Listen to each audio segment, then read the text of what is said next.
Meu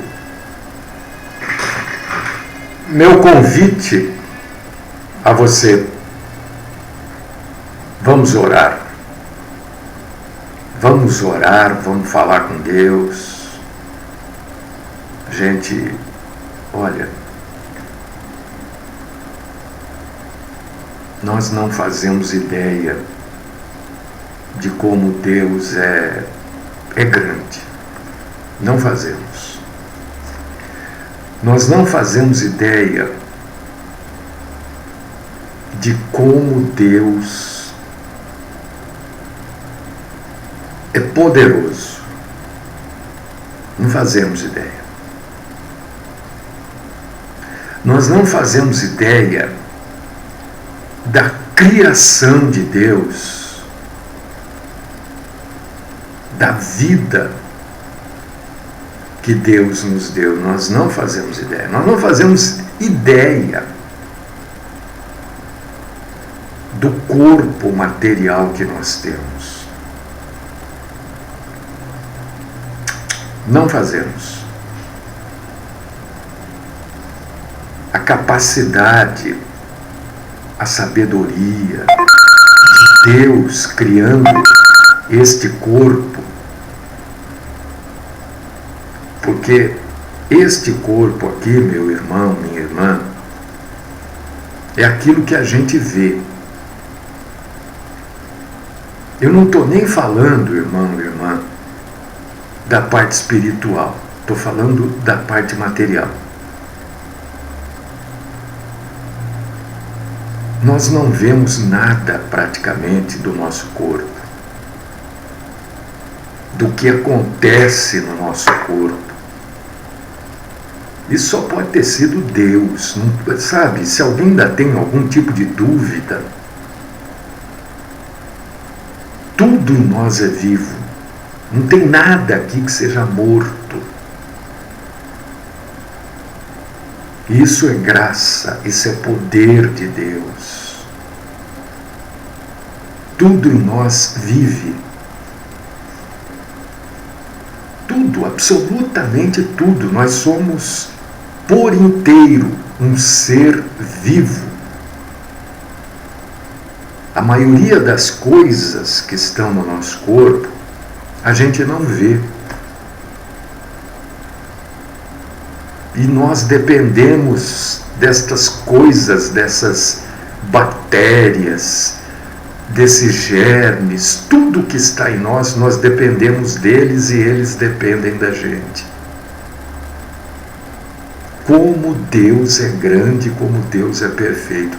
A hora que a gente começa a mexer com esse tipo de coisa, entender isso,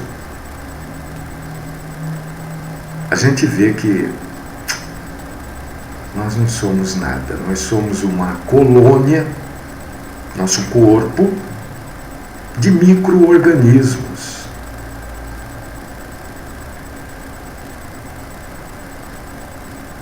Deus e Pai Todo-Poderoso, eu quero te agradecer por tudo que o Senhor tem me ensinado. Quero te agradecer, Senhor, nesta manhã, por tudo que eu tenho aprendido. Como eu sou grato, Senhor, e isso me faz ter uma noção mais exata do que eu sou.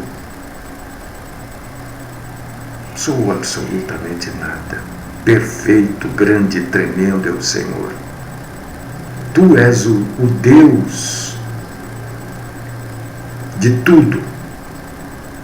Deus do visível, que é tudo aquilo que a gente pode ver, tocar, mas Tu és também, Senhor, o Deus do invisível. Tu criastes absolutamente tudo. O Senhor criou o visível e o Senhor criou o invisível. Invisível para nós. A maioria, a grande maioria das coisas nós não vemos. Nós só vemos 17% do que existe no universo.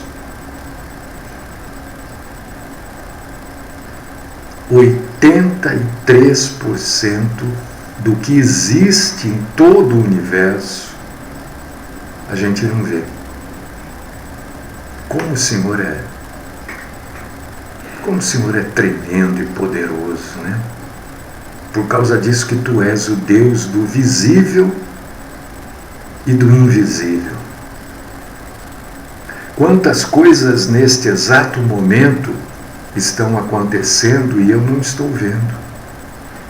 Acontecendo em mim e eu não estou vendo. Acontecendo ao meu redor e eu não vejo. Quantas coisas estão acontecendo no universo e eu não consigo ver. Quantas coisas estão acontecendo no mundo.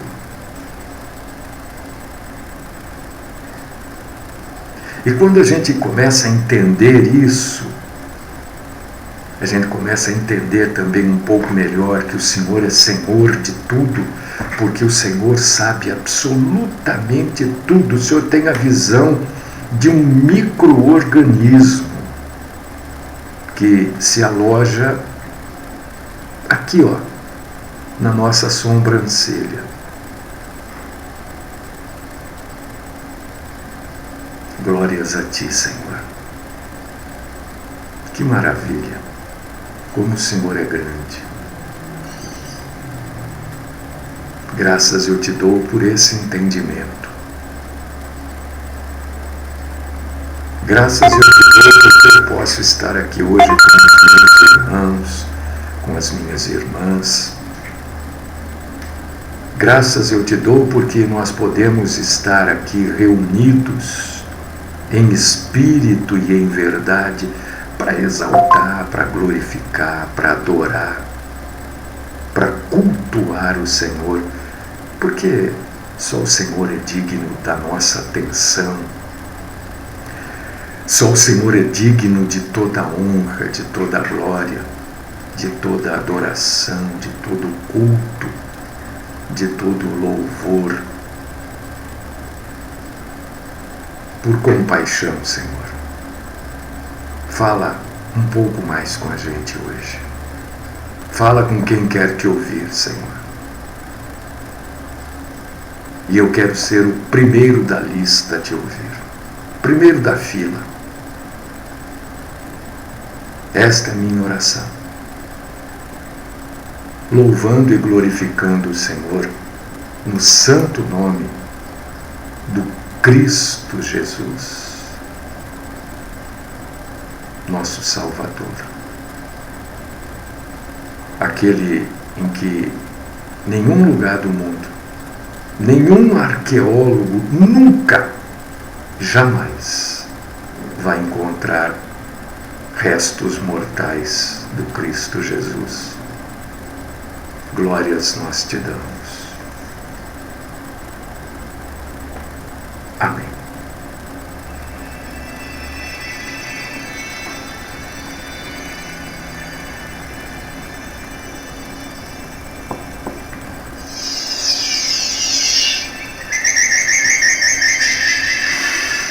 Muito bem, gente, eu estou abismado com as coisas que eu aprendi. Meu Deus, eu estou assim. Bom, vamos lá, vamos trabalhar. Mentira, não é que a mentira tem perna curta, mentira nem perna tem. Esse é o título, mentira não tem pernas. Né? Hoje nós vamos falar sobre quem é que na família, quem? Aponte aí. Quem é que na família não tem alguém que é do espiritismo, da umbanda, quimbanda, candomblé, voodoo, essas coisas todas aí? Sempre tem alguém na família, né? Sempre. E hoje eu quero... né? Quem é que na família não tem alguém que crê em reencarnação? Sempre tem lá. Sempre. E aí a gente tenta mostrar para essa gente que isso tudo é engano, isso tudo é mentira. Quem é que não tem na família alguém que perdeu, ou não conhece de repente, alguém que perdeu um parente e aí procurou lá em Uberaba o falecido Chico Xavier para que ele psicografasse uma carta? Quem é que não foi num curandeiro? Ou não tem parente que foi, que vai muitas vezes, né? E a gente tenta, porque tenta fazer esse povo entender, né? E é difícil, claro, não é fácil. Mas hoje eu quero ajudar você a ter mais conhecimento. E quando a gente tem conhecimento, a gente pode passar esse conhecimento para outra pessoa. Porque a maior riqueza que a gente tem na vida é o conhecimento. Não tem outra riqueza. Porque qualquer outra riqueza, né, nessa vida, ela pode ser roubada. Não pode? Pode. Qualquer coisa pode ser roubada. Agora, quem é que vai roubar o seu conhecimento? Quem é que vai roubar o que você sabe, o que você conhece? Ninguém, não tem como.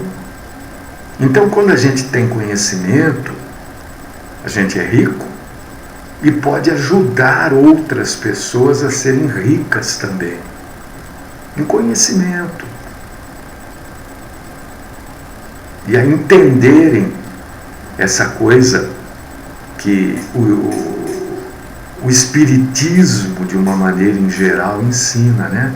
Quando eu digo espiritismo, estou falando de todas as religiões que dizem travar relacionamento com o mundo dos mortos.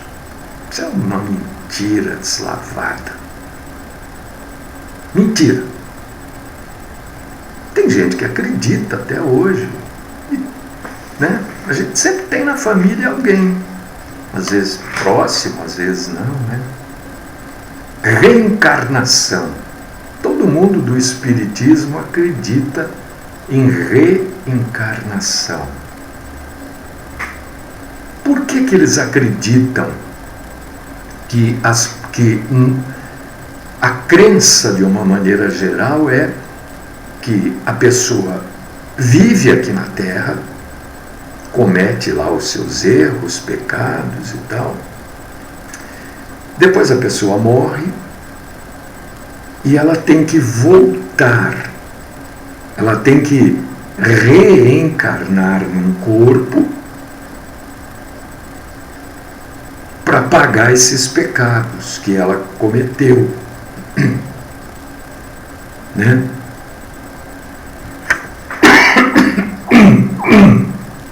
Perdão. Então, o que eles creem? Vamos começar a pensar? Eles creem que a vida é um castigo. A vida não é uma dádiva de Deus. A vida é um castigo. Porque se a pessoa reencarna para pagar os pecados dela, ela vai sofrer o tempo todo. Então, viver é ser castigado pelos pecados cometidos numa outra vida. Isso é uma loucura, né, Gilmar? E se isso fosse verdade, que existe a reencarnação e que a gente reencarna para pagar os erros da vida anterior, a gente ia querer morrer logo, porque a vida é um castigo. Quem é que quer morrer? Quem é que, com um revólver apontado para a testa, vai falar, não, atira logo aí?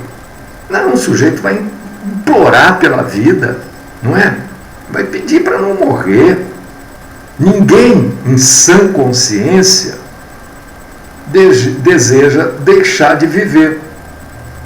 E isto prova para a gente, né? Ninguém quer perder um parente. Se a reencarnação fosse verdade, fosse para pagar os pecados de uma vida anterior, ninguém ia querer ter filho.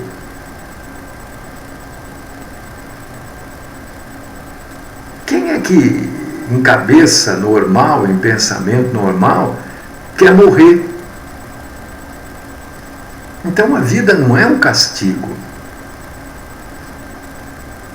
A vida, na verdade, é o maior bem natural que a gente possui. É a vida. Isso qualquer pessoa sabe isso. Então, a gente já começa a entender como essa coisa da reencarnação é falsa. E você quer ver? Isso tudo é para você levar para as pessoas, não é para você aprender e ficar com aquela coisa para você, eu sei. Só que o que a gente sabe, se ficar com a gente, não serve para nada. Já pensou um professor?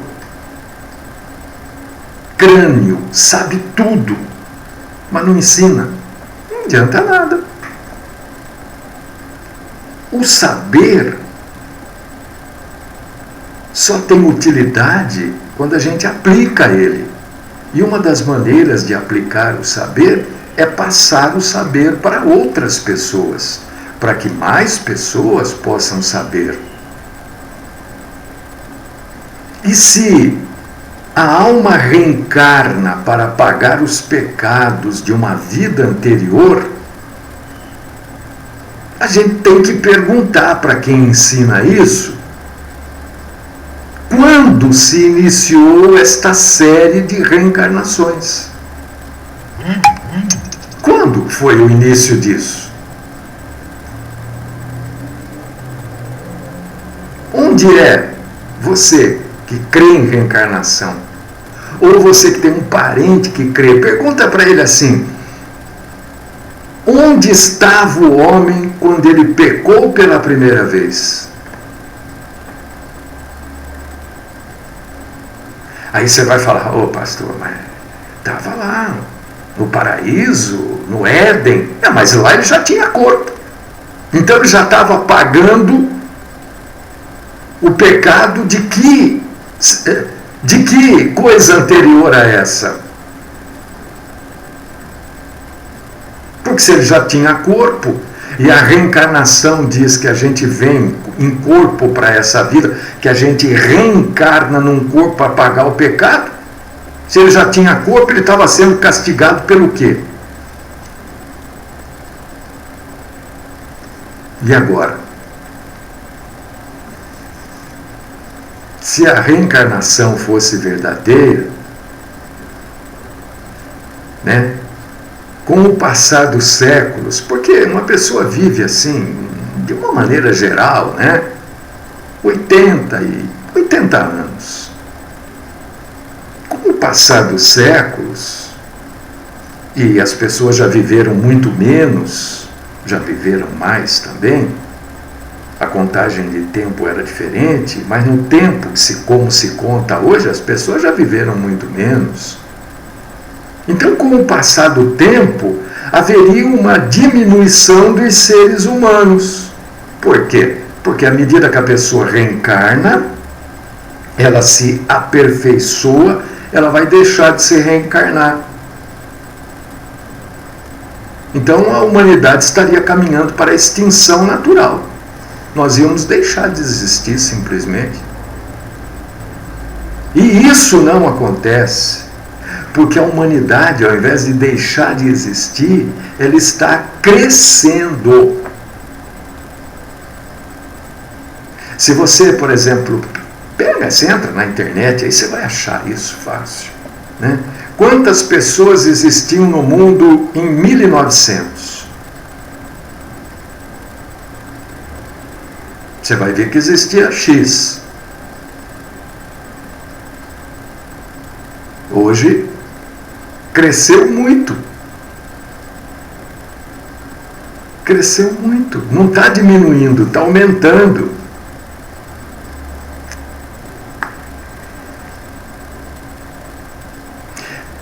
Os espíritas, já vou até dizer para você o que eles vão responder para você. E você tem que estar firme para... Eles vão dizer que Deus estaria criando continuamente novos espíritos.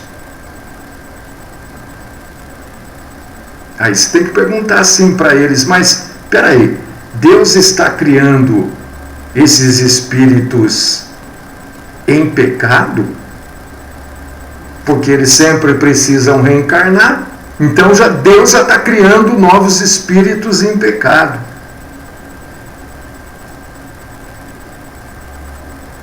Jamais Deus criaria espíritos em pecado.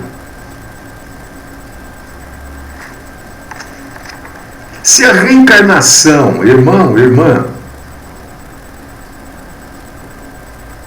fosse verdadeira, nascer seria um mal.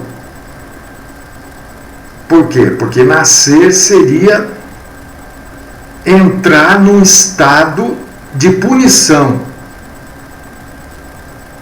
Então, o nascimento deveria causar tristeza para a gente. Mas, ao contrário, morrer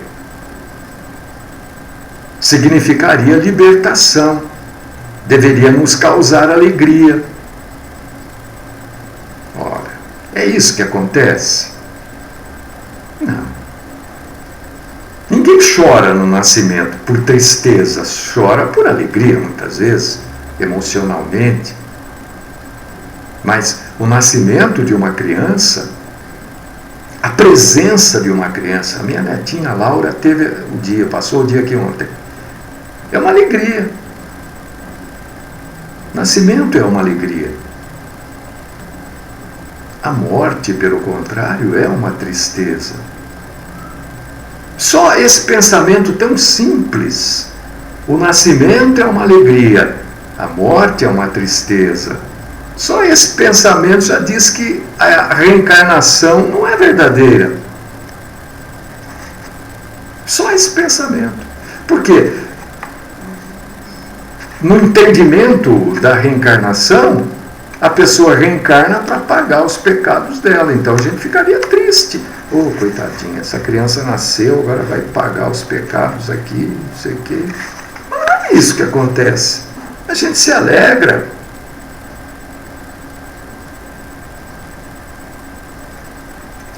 E se o nascimento fosse causa de tristeza, o casamento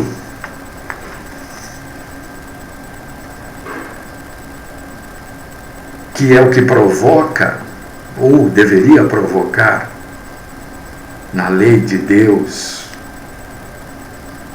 novos nascimentos, seria uma coisa ruim. Por que se faria festa no casamento, então? Porque juntando um homem e uma mulher, vai vir uma criança, várias crianças. Isso não é coisa boa. Porque essas crianças vão sofrer, porque essas crianças vão ter que reencarnar. Por que a gente faria festa nos casamentos, então? Isso é um absurdo, na verdade, né? A gente começa a pensar em coisas tão triviais e a gente vê que a reencarnação é falsa.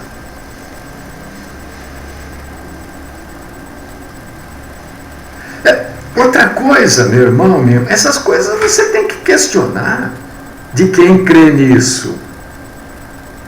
Se a reencarnação fosse uma realidade, as pessoas nasceriam de um determinado casal somente em função de seus pecados na vida anterior.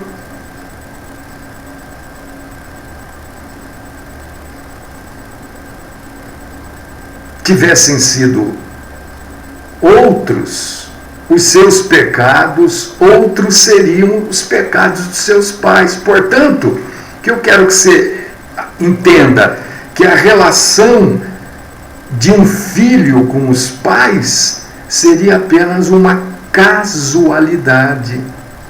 Não teria importância maior. Mas de uma maneira geral, não há um pai que não ame um filho e um filho que não ame o pai. Você quer ver como essa coisa da reencarnação é um absurdo? É uma coisa doida, é só pensar. A hora que você pensa, você fala, mas não é possível mesmo. Por quê? A reencarnação, quem acredita, olha, quem acredita na reencarnação são aqueles que acreditam também que sem caridade não há salvação. Esse é um lema do Espiritismo. Sério. É lema. É chave. Sem caridade não há salvação. É o que crê os espíritas. Agora pensa comigo. A reencarnação, irmã Conceição, destrói a caridade. Mas como destrói? Destrói. Porque se uma pessoa nasce numa certa situação de necessidade, ou nasce doente, ou nasce numa situação social inferior, nada então deveria ser feito para ajudar essa pessoa. Porque a gente estaria dando este auxílio e esta ajuda estaria burlando, enganando a justiça divina. Por quê? Porque se a reencarnação fosse verdadeira, foi o próprio Deus então que determinou que ela nascesse naquela situação, como castigo dos seus pecados na vida anterior.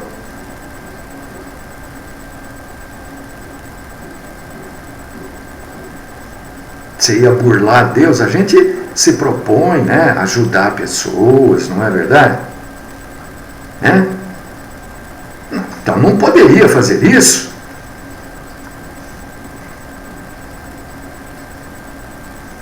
Então, na verdade, a crença na reencarnação destrói, ajuda a caridade, o humanismo. Então é falso. Claro que a reencarnação é falsa.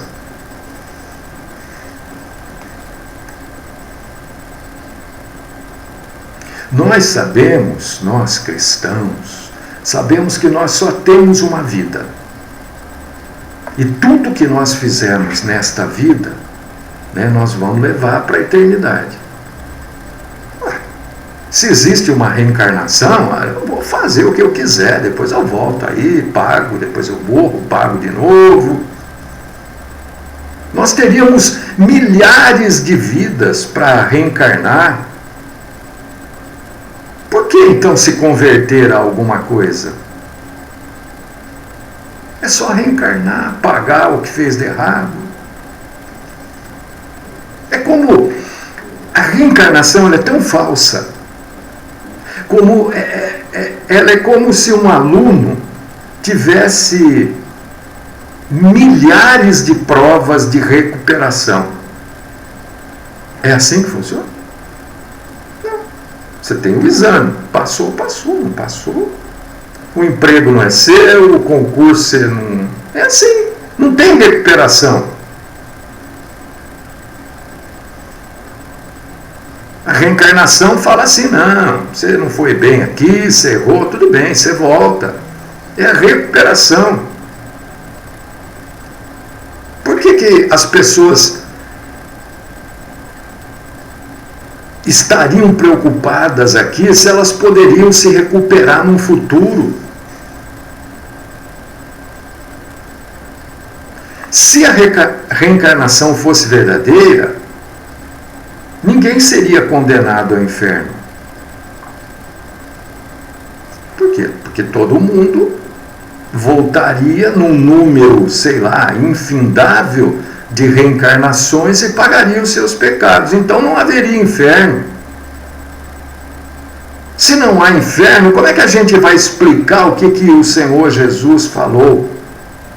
Né? E em Mateus 25, 41. Como é que eu vou explicar isso então?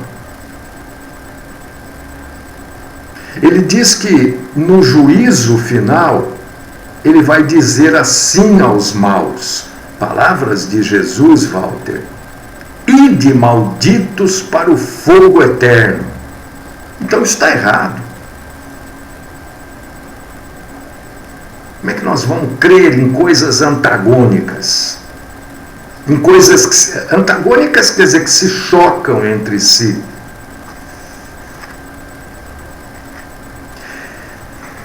Aqui começa o grande perigo de se crer em heresias, em coisas falsas. Se a reencarnação fosse verdadeira, o homem seria salvador de si mesmo. O próprio homem se salvaria, porque ele mesmo pagaria, por meio das reencarnações sucessivas, pelas suas faltas. Aí Cristo não seria o redentor do homem, como está lá em Mateus 20, 28. Por que Cristo teria morrido na cruz, então? Seria uma morte completamente sem sentido. Ora, se cada um pode salvar-se a si mesmo,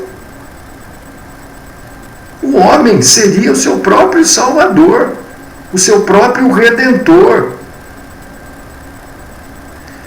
Na verdade, eu quero mostrar uma coisa para vocês aqui. O apóstolo João lutou, e você, lendo o Evangelho de João, as cartas, né? O apóstolo João lutou, mas lutou muito contra uma seita da sua, né? Que estava ali com muita força na sua época, e hoje também, chamada gnose. A tese fundamental da gnose é essa, que o homem pode salvar-se a si mesmo. Gnose. João batalhou contra essa gente, levando a verdade. Esta era a batalha, ensinando a verdade, ensinando que essas coisas todas são falsas, são mentirosas. João enfrentou esse povo da gnose, enfrentando que o mérito do homem é através de Cristo. O homem por si só, meu irmão, minha irmã, não tem mérito nenhum. Porque se a reencarnação fosse algo verdadeiro, o homem, depois de um tempo reencarnando, ele seria perfeito.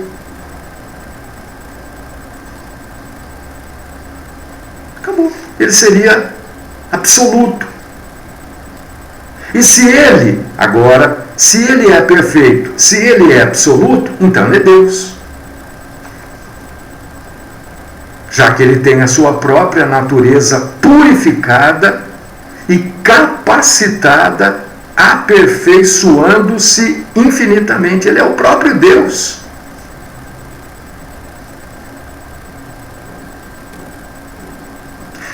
Esse ensino da reencarnação, dos espíritas, tal,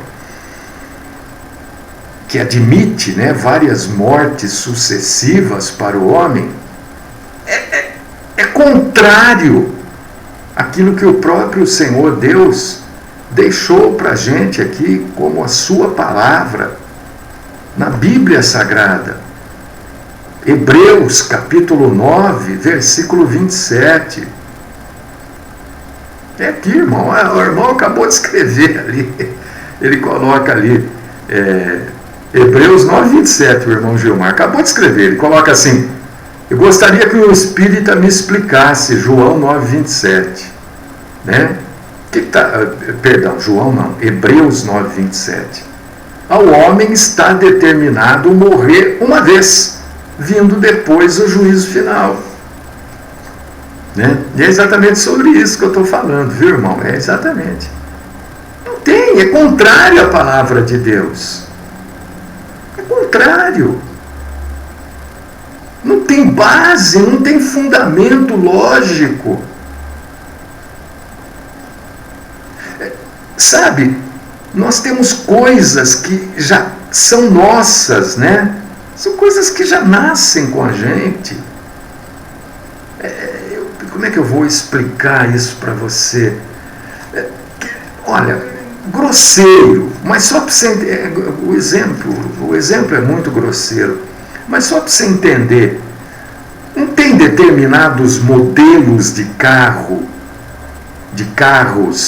que já vêm com determinadas coisas, direção elétrica, multimídia, não tem isso, banco de couro.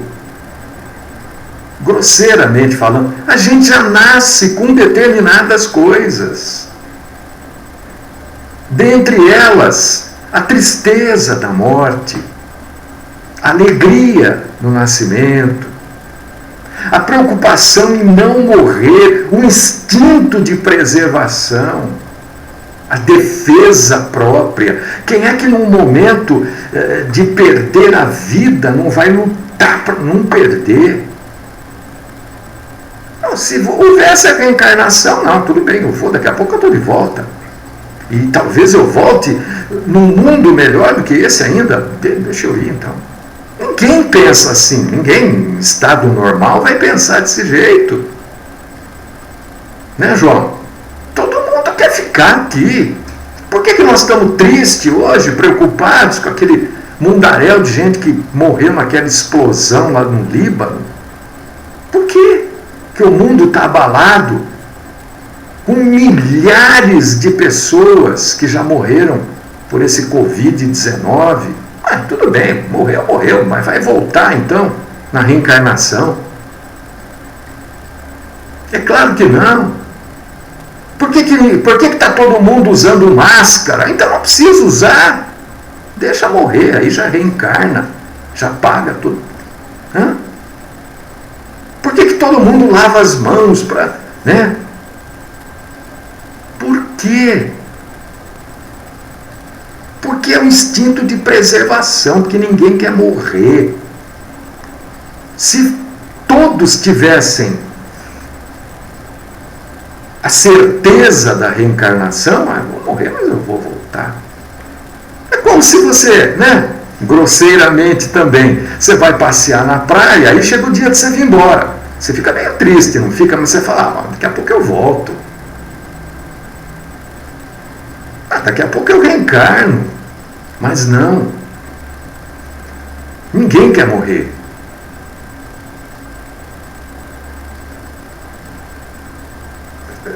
É completamente contrário ao ensinamento de Cristo no Evangelho.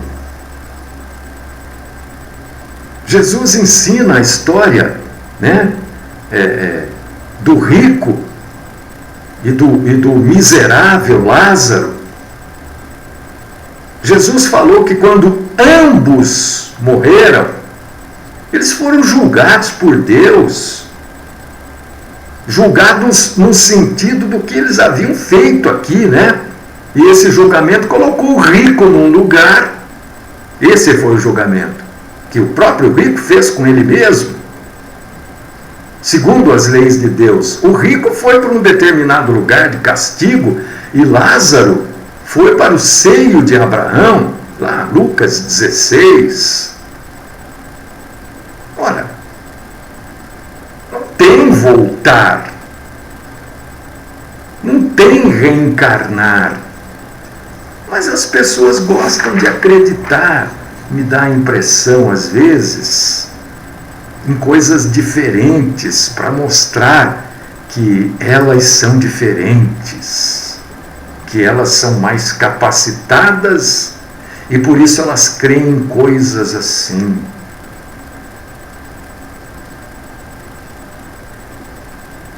É tão simples, você viu? A gente mexeu com coisas bem simples aqui para provar uma grande mentira.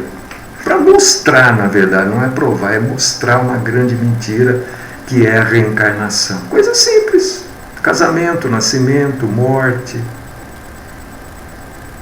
Que o Senhor continue falando com você, te capacitando, irmão, irmã, para você levar esta verdade para mais e mais pessoas.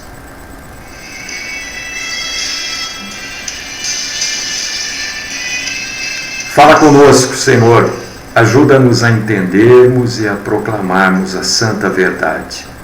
Capacita-nos, ó Pai querido, ó Deus Todo-Poderoso, a entendermos, proclamarmos a santa verdade. Livra-nos da mentira. Esta é minha oração, no nome do Cristo Jesus. Amém.